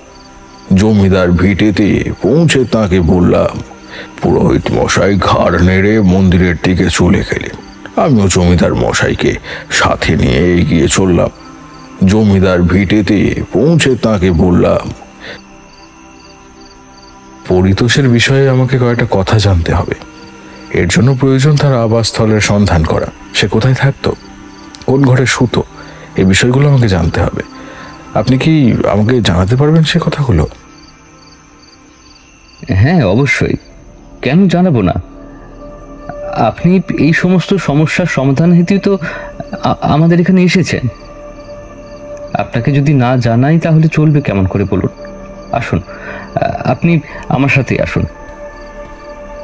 এ বলে জমিদার মশাই আমাকে সঙ্গে নিয়ে চললেন পরিতোষের ঘরে। প্রথমে তিনি আমাকে আমার শয়ন কক্ষে নিয়ে গেলেন, সবকিছু ভালো করে বুঝিয়ে দিলেন। এরপরে নিয়ে গেলেন পরিতোষের শয়ন কক্ষের দিকে। দেখলাম ঘরটি একেবারে গুটগুটে অন্ধকারে আচ্ছন্ন। জমিদার মশাই চলে গেলেন। আমি পরিতোষের ঘরে ঢুকে বসলাম। এরপরে একটি হ্যারিকেন জ্বালালাম। পুরো ঘরটিকে খুব ভালো করে দেখতে থাকলাম, যদি কোথাও কোনো নতুন কিছু সন্ধান পায়। এমন সময় নজরে পড়ল একটি লাল রঙের সিন্দুক। সেটিকে দেখা মাত্রই মনের মধ্যে নানান রকমের সন্দেহ তৈরি হলো। আমি সেদিকে এগিয়ে গেলাম। এরপর সেই সিন্দুকটিকে খুললাম। দেখলাম ভিতরে রয়েছে নানান রকমের ছবি, নথিপত্র। সবই হাতে আঁকা ছবি ছিল। ছবিগুলো দেখতে দেখতে হঠাৎ করে জায়গাটায় এসে আমার চোখটা কেমন যেন স্থির হয়ে গেল। আমি দেখলাম এক মহিলার পাশে বসে রয়েছেন জমিদার নৃপতি নারায়ণ। তার বাল্য বয়সের ছবি হলেও মুখের আদল দেখে তাকে স্পষ্ট অনুধাবন করতে পারছিলাম। ফলে আমি সেটিকে পার করে আনলাম। এছাড়াও আরো এমন অনেক ছবির সন্ধান পেলাম। আমি ভাবলাম আজকের রাতটা কোনো ক্রমে অতিবাহিত হয়ে যাক, আগামীকাল সকালেই একেবারে জমিদার মশাইয়ের সাথে এই সকল ছবিগুলোর বিষয়ে কথা বলতে হবে। জমিদার পরিবারের ছবি পরিতোষের সিন্ধুকের মধ্যে এলো কিভাবে? পরিতোষ তো বাইরের লোক, তাহলে জমিদার পরিবারের এই সকল পুরনো পুঁথি আর ছবিগুলো নিয়ে সে কি করতো, আর নিজের কাছে এত যত্ন করেই বা রেখেছিল কেন? এইসবের কারণটা কি? না, এখান থেকে রহস্যের জট ঠিকই খুলবে, আর আমাকেই সেটি খুঁজে বার করতে হবে। আমি বাইরে বেরিয়ে এলাম। এরপর নিজের শয়নকক্ষের দিকে চলে গেলাম। সারা রাত সেদিন ঘুমাতেও পারলাম না। এরপরে ভোর হতেই আগে ভাগে জমিদার মশাইয়ের ঘরের বাইরে এসে উপস্থিত হলাম। আমাকে দেখা মাত্রই জমিদার মশাই ভিতরে আসতে বললেন। আমি ঘরের ভিতরে ঢুকে জমিদার মশাইয়ের টেবিলের ওপরে ওই সকল পুঁথি আর ছবিগুলোকে সাজিয়ে রাখলাম। এরপরে ওনাকে উদ্দেশ্য করে বললাম, আমি এগুলো কাল রাতে পরিতোষের ঘরে যে লাল সিন্দুকটা আছে তার ভেতর থেকে পেয়েছি।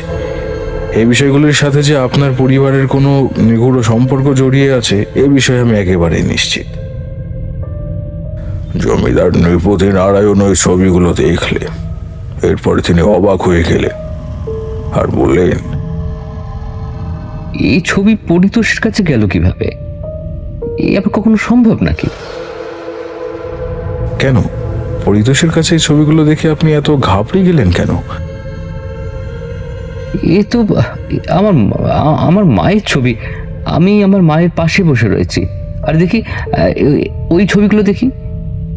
এ কি, এইগুলো তো সবই আমার মা আর বাবার ছবি। এখানে তো আরো একটা বাচ্চা বসে থাকতে দেখছি, কিন্তু এই স্থানটি তো আমি চিনি না। এখানে মা কাকে কোলে করে নিয়ে বসে রয়েছে? এই ছেলেটি কে? আর মায়ের কোলে বসে রয়েছে, মা অত্যন্ত যত্ন সহকারে ছেলেটিকে আগলে ধরে রেখেছে। আমার মনের মধ্যে কেমন যেন একটা সন্দেহের বীজ ঘুরপাক খেতে শুরু করলো। আমি জমিদার মশাইকে বললাম, এই স্থানটির নাম জানেন আপনি? যদি জানেন তাহলে এখানে একবার আমাদেরকে যেতেই হবে। সেখান থেকেই গোটা রহস্যের ওপর থেকে পর্দা সরবে। জমিদার মশাই ওই স্থানটি চিনতেন। নিজে না চিনলেও নায়েব মশাইয়ের কাছ থেকে ওই গ্রামটির বিষয়ে সমস্ত তথ্য সংগ্রহ করে নিয়েছিলেন। আমিও জমিদার মশাই কাউকে না জানিয়ে ওই রহস্যের চট খুলতে সেই গ্রামের উদ্দেশ্যে রওনা হয়ে গেলাম। সেই গ্রামে পৌঁছে ওই ছবিটি সকলকেই কম বেশি দেখালাম। অনেক খোঁজাখুঁজির পর এক বৃদ্ধের সাথে আমাদের সাক্ষাৎ হলো। তিনি আমাদেরকে যে বিষয়টি সম্পর্কে বললেন সেটি শোনবার পরে শিরা বেয়ে হিমেল রক্তের স্রোত বয়ে গেল। এই কথাগুলি বলে তারানাথ থামলেন।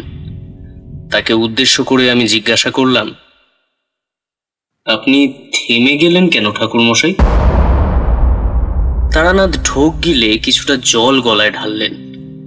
এরপরে পুনরায় কাহিনীর মধ্যে প্রবেশ করলেন। তিনি বললেন, ওই বৃদ্ধ আমাদেরকে একটি কাহিনী জানালো। সে কাহিনী শোনবার পরে সবটা পরিষ্কার হয়ে গিয়েছিল। উনি বললেন, আমার একটি ছেলে ছিল।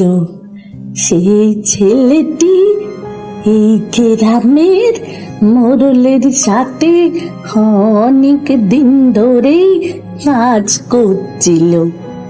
মোড়ল একদিন তাকে সাথে নিয়ে জমিদার বাড়িতে গিয়েছিলেন।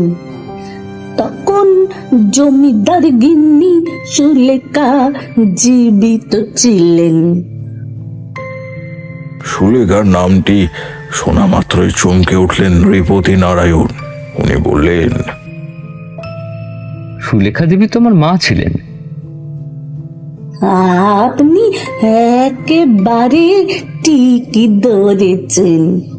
সুলেখা দেবীর সাথে আমার ছেলের প্রথম সাক্ষাৎ ঘটেছিল ওই জমিদার বিটেতে।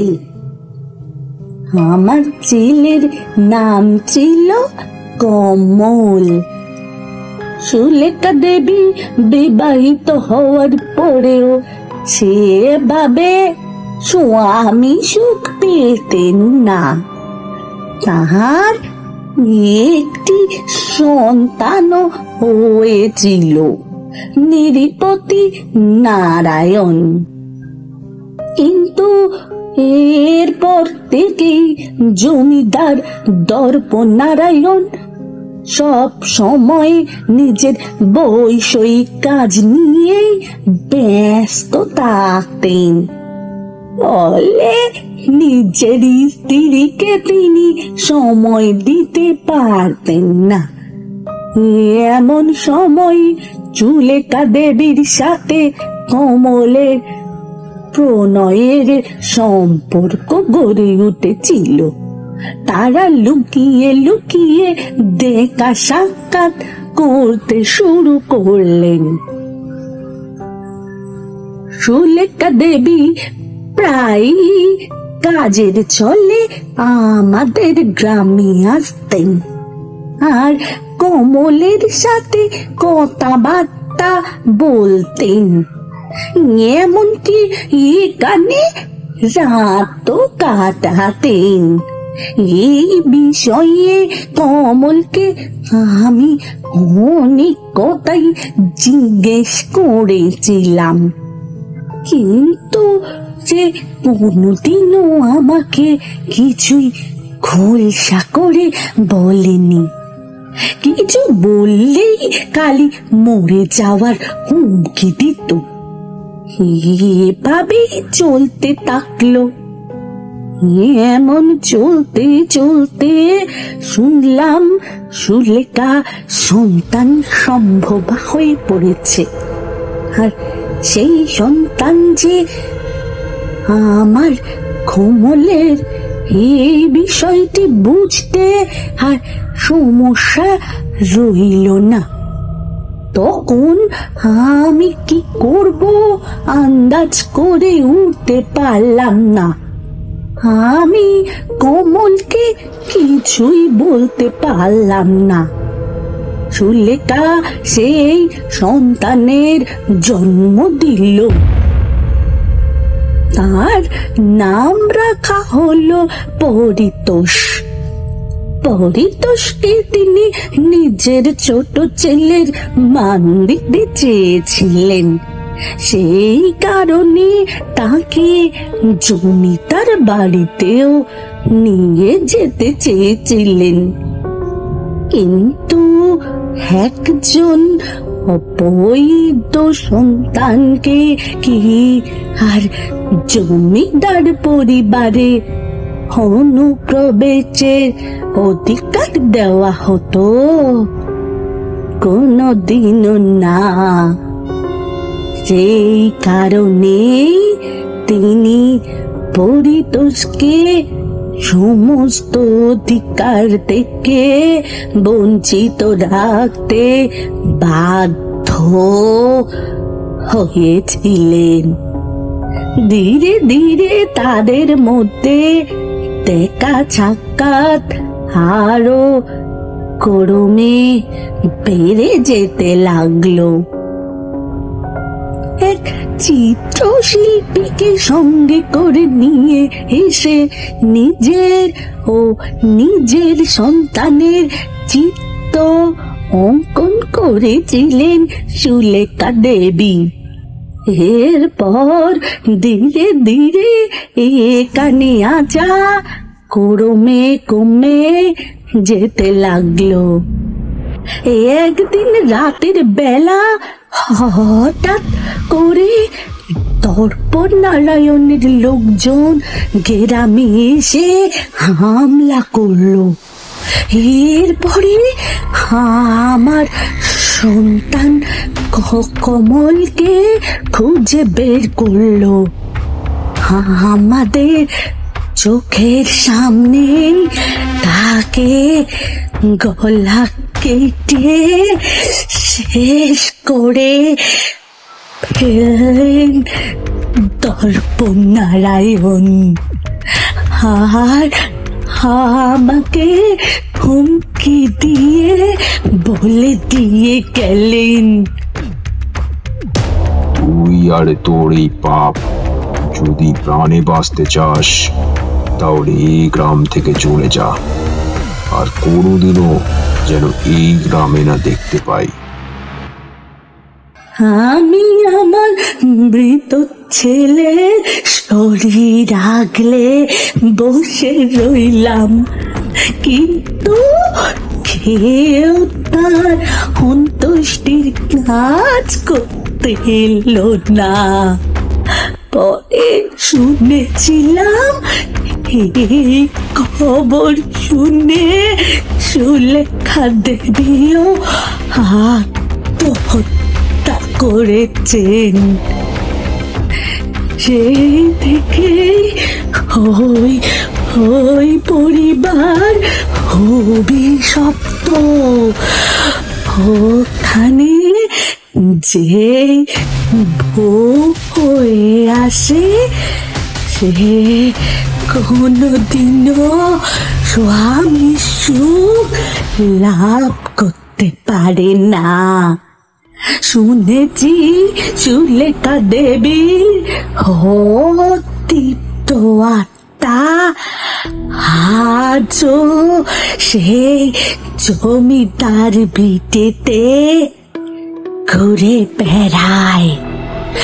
আমি নিজের ছেলের সৎকারের কাজ করলাম, তারপরে পরিতোষের প্রাণ রক্ষার উদ্দেশ্যে কয়েক দিনের জন্য এই গ্রাম ছেড়ে চলে গেলাম, আর কোনোদিন না ফেরার সিদ্ধান্তই নিয়েছিলাম। কিন্তু পরিতোষ একদিন হারিয়ে গেল। কে যে তাকে আমার কাছ থেকে নিয়ে চলে গেল জানি না। সেই থেকে আজ পর্যন্ত আমি একাই রয়েছি। ওকে কোথাও কোথাও খুঁজে না পেয়ে নিজের রাস্তায় ফিরে আসতে বাধ্য হয়েছিলাম। আমি আর কোনোদিনও আমার নাতিকে দেখতে পাইনি।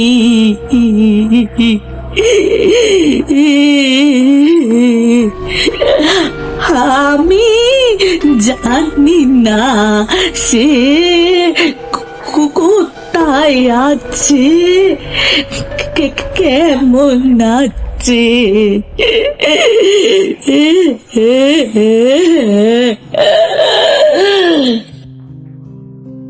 এইসব কথাগুলি বলেই অঝরে কাঁদতে শুরু করলেন ওই বৃদ্ধা। আমার কাছে সবটা জলের মতন পরিষ্কার হয়ে উঠল। এবারে মনের মধ্যে আরো একটা নতুন প্রশ্ন জেগে উঠল। পরিতোষ যদি সুলেখা দেবীরই সন্তান হয় তাহলে তার সাথে ওই মূর্তির সম্পর্কটা কি? আমি বৃদ্ধাকে ওই মূর্তিটির একটি চিত্রও দেখালাম, কিন্তু তিনি এ বিষয়ে কিছুই বলতে পারলেন না। নিজের মায়ের এমন দৌত চরিত্রের কথা শুনে ভেঙে পড়লেন জমিদার নৃপতি নারায়ণ। কিন্তু অতীতকে কি কোনোদিনও পরিবর্তন করে ফেলা সম্ভব হয়? এ কারণেই তিনি কিছুই করতে পারলেন না। তার নিজের বাড়িতে ফিরে এলেন।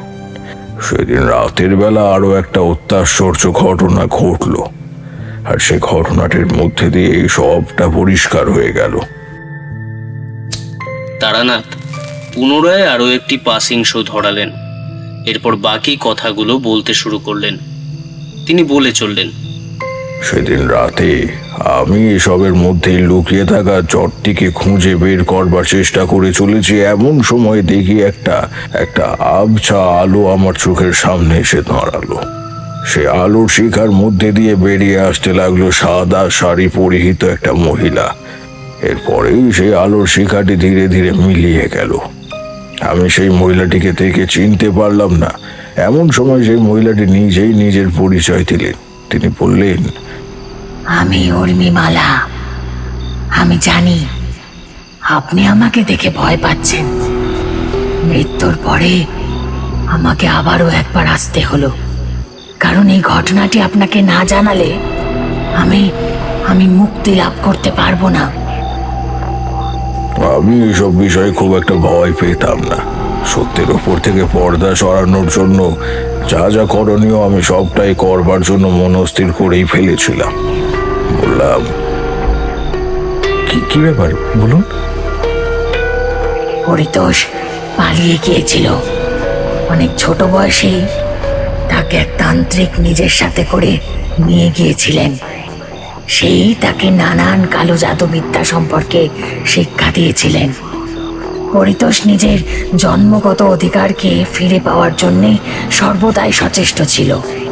এই জমিদার পরিবারের সন্তান হওয়ার দরুন ও এই জমিদারি রক্ত তার গায়ে প্রবাহিত হওয়া সত্ত্বেও কেন তাকে এই পরিবারের অন্তর্ভুক্ত করা হলো না, এই বিষয়টি তাকে অন্তরে অন্তরে করে করে খেতে শুরু করলো। প্রতিশোধ স্পৃহা থেকেই বলুন কিংবা নিজের অধিকারকে ফিরে পাওয়ার স্বার্থে এই কালো শক্তির পথ অনুসরণ করতে শুরু করলো সে। ঈশ্বরের প্রতি মানুষের বিশ্বাস একটা সময়ের পরে উঠেই যায়। যখন মানুষ নিজের চোখের সামনে সমস্ত বিশ্বাস ভরসাকে হারিয়ে ফেলতে দেখে, তখন নিজের প্রতি তার অনুগ্রহ করতে ইচ্ছে করে না। তখনই মানুষ কালো শক্তির সান্নিধ্যে আসে। এক্ষেত্রেও ঠিক তেমনটাই ঘটেছিল। ওই তান্ত্রিকই ওকে বীরজাহমের মূর্তিটি দিয়েছিলেন। এটি তারই অমানত ছিল। এতকাল ধরে তিনি এই অপদেবীর পূজা করে এসেছিলেন।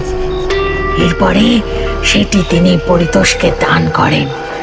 পরিতোষ সেটি প্রাপ্তির পরে আরো শক্তিশালী হয়ে ওঠে আর নিষ্ঠা সহকারে সেই দেবীর পূজা করতে থাকে। এভাবেই মাস বছর কেটে যায়। তারপরে একদিন সে এই গ্রামে এসে হাজির হয়। নিজের ভ্রাতার নজরে পড়ে যায় সে। ভিখারির বেশে নৃপতি নারায়ণ মানে আমার স্বামীর মন ভুলিয়ে এই পরিবারে প্রবেশ করে। ধীরে ধীরে এই পরিবারের একজন সদস্য হয়ে ওঠে সে।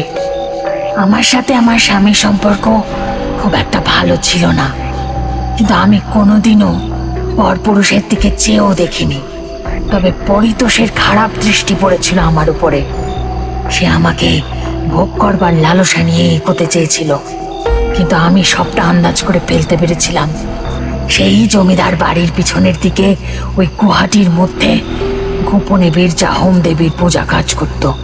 এমন একজন শতবার বলি দিতে চেয়েছিল সে, যার সাথে তার স্বামীর শারীরিক সম্পর্ক নেই। বিয়ের পরেও যে এক প্রকার কুমারী। আমার জীবনটাই ছিল কিছুটা সেই রকমই। ওই কারণেই আমার দ্বারা সংসার করা হয়নি। পরিতোষ নিজের কাজে সফলতা প্রাপ্তির আশায় একদিন আমাকে এই গুহায় নিয়ে এলো। এরপরে এই দেবীর সামনে আমার বলি দিল। আমার মৃত্যুর পরে এই সব রহস্যের কথা জানতে পেরেছি। এই সকল রহস্যের উপর থেকে পর্দা সরানোটা আমারও কর্তব্য ছিল। তা না হলে আপনি কোনোদিনও লক্ষ্যে পৌঁছতে পারতেন না। ওই বীরজাহমকে ধ্বংস করতে হবে। আগামী অমাবস্যার মধ্যেই পঞ্চমুণ্ডের আসন তৈরি করে বীরজাহম নিষ্পত্তিকরণের যজ্ঞ করতে হবে আপনাকে। তবেই আপনি এই সব কিছুর থেকে রেহাই লাভ করতে পারবেন। আমি এতকাল ধরে এই কথাগুলি জানানোর জন্যেই বিদেহী আত্মা হয়ে ঘুরে বেড়াচ্ছিলাম। তবে এবারে আমার বিশ্বাস আমি মুক্তি লাভ করতে পারবো। আপনি একজন সুযোগ্য সাধক। আপনি এই কাজে সফলতা লাভ করতে পারবেন বলেই আমার বিশ্বাস। আপনার হাতেই শেষ হবে এই অপশক্তি, আর মন্দির পুনরায় খুলবে, শুরু হবে মায়ের পূজা। আমি যে কাজ করে যেতে পারিনি, আপনি নিশ্চিত সেই কাজটি সফল করবেন। আমি আসলাম। এই কথাগুলো বলেই আমার চোখের সামনে থেকে গায়েব হয়ে গেলেন উর্মিমালা, আর তার সাথে সাথে ওই সাদা রঙের আলোটিও যেন কোথায় একটা গায়েব হয়ে গেল। আমি অবাক হয়ে কেবল ভাবতে থাকলাম, এমনটিও কি হতে পারে নাকি? রহস্যের মধ্যে রহস্য, তবে এমনটা ঘটে চলেছিল। এই কারণেই বোধহয় বলে যে আগে থেকে কোনো কিছু জানতে পারা যায় না, সবটাই বিধির লিখন। থামলেন তারানাথ। এরপর কিশোরী বলল, কি হলো? থামলেন কেন ঠাকুর মশাই? মানে এরপরে কি ঘটলো বলবেন তো? তারানাথ খুক খুক করে কাশতে শুরু করলেন। তারপর পুনরায় গল্পে প্রবেশ করলেন। উনি বলতে শুরু করলেন, আমি নৃপতি নারায়ণকে বলে পঞ্চমুণ্ডের আসন প্রস্তুত করালাম। এরপরে জমিদার বাড়িতে পশ্চাতে অবস্থিত ওই গুহাটিকে পরিষ্কার পরিচ্ছন্ন করে সেখানেই পুজোর আয়োজন করলাম। ফিরোজা হোমের আদলে একটি মূর্তি নির্মাণ করে যজ্ঞ শুরু করলাম। উদ্দেশ্য ছিল মূর্তিটাকে সমূলে ধ্বংস করে দেওয়া। এর জন্য প্রয়োজন ছিল মন্ত্র পড়বার। আমি মন্ত্র পড়েই চললাম। ওম হুম ক্লিং হুম মে হং ক্লিম ক্লিম মে হং ক্লিম ক্লিম হেমিং বিরাজ হোম বিপত্তে ভূতে হুম ঘট স্বাহা। বারবার এই মন্ত্র উচ্চারণের সাথে সাথেই প্রবল বেগে সেখানে হাওয়া বইতে শুরু করলো। মনে হলো দূর থেকে যেন কোনো এক ভয়ঙ্কর উপদ্রব এগিয়ে আসছে আমার দিকে। আমি নৃপতি নারায়ণ সহ ওখানে উপস্থিত সকল গ্রামবাসীদের সাবধান করে দিলাম। একটি গণ্ডি কেটে তার মধ্যেই সকলকে থাকতে বললাম। ওরা তাই করলো। এরপর আমার চোখের সামনে ভেসে উঠতে লাগলো একটা ভয়ঙ্কর মূর্তি। ধীরে ধীরে সেটি একটি অবয়বের থেকে শরীরের আকার ধারণ করতে শুরু করলো। দেখলাম তার মুখ দিয়ে অগ্নি নির্গত হচ্ছে। সেই অগ্নির শিখা আমার দিকে ধাবিত হয়ে আসছে। আমি সেই আগুনের সাথে কিছুতেই পেরে উঠতে পারছিলাম না। এমন সময় মা কালীকে স্মরণ করতে শুরু করলাম। আর ঠিক সেই সময় একটা হলুদ বর্ণের জ্যোতি ওই ক্ষেত্রটিকে চারিপাশ থেকে ঘিরে ধরল। দুই জ্যোতি পরস্পরের সাথে আঘাতপ্রাপ্ত হয়ে সাথে সাথে একটির সাথে আরেকটি সংযোগ বিচ্ছিন্ন হয়ে গেল। আর হলুদ বর্ণের জ্যোতিটি সাদা বর্ণের ওই জ্যোতিকে খর্ব করে তাকে মাটির সাথে মিশিয়ে দিল। একটা বিকট চিৎকারের শব্দ আমার কানে ভেসে এলো। না না! এরপরে আমার মাথার উপর উদিত হলো সেই হলুদ জ্যোতিটি। বুঝলাম মা কালী স্বয়ং এসেছেন। তিনি বললেন, তারানাথ, আমি তোর সাধনায় প্রসন্ন হয়েছি। আমি বিরজা হোমকে সমাপ্ত করেছি। পরিতোষ বিরজা হোম রহস্য উদ্ঘাটনের উদ্দেশ্যে নিজেই নিজের প্রাণ বিসর্জন দিয়েছিল। সেই সঙ্গে ও নিজের শ্রাদ্ধের ক্রিয়াও সম্পন্ন করেছিল। তাই ও নিঃশেষিত, ওর মুক্তি ঘটেছে। আর সেই সঙ্গে উর্মিমালাও এখন মুক্ত। এখন আমি তোর হাতে পুজো পেতে চাই। এই মন্দির খোলার ব্যবস্থা কর। এখানেই পুজো পেতে চাই আমি। নিত্য পুজোর আয়োজন কর। এই গ্রাম এখন বিপদ মুক্ত। আমার ছত্র ছায়াতেই এই গ্রাম এখন সুরক্ষিত। তোদের সকলের মঙ্গল হোক। তথাস্তু। এই বলেই দেবী অন্তর্ধান হয়ে গিয়েছিলেন। তখন সবটাই আমাদের সকলের চোখের সামনে পরিষ্কার হয়ে গিয়েছিল। তবে যা ঘটেছিল সেগুলি ফিরিয়ে আনা তো আর সম্ভব নয়।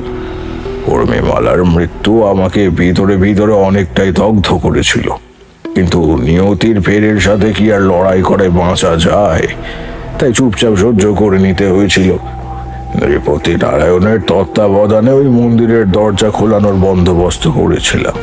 মায়ের পুজোর কাজ শুরু করেছিলাম, আর সারা বছরের পুজোর দায়িত্ব পুরোহিত মশাইয়ের হাতে সঁপে দিয়ে নিজের গ্রামে ফিরে এসেছিলাম।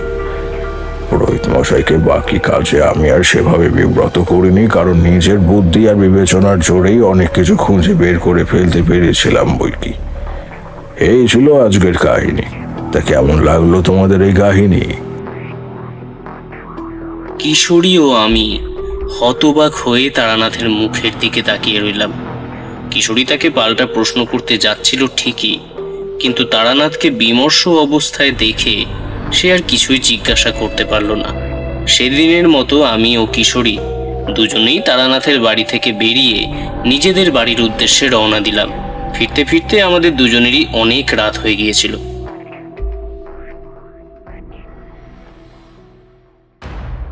শুনছিলেন প্রখ্যাত লেখিকা সঞ্চারী ভট্টাচার্যের লেখা তারানাথ তান্ত্রিক ও বিরজা হোম রহস্য।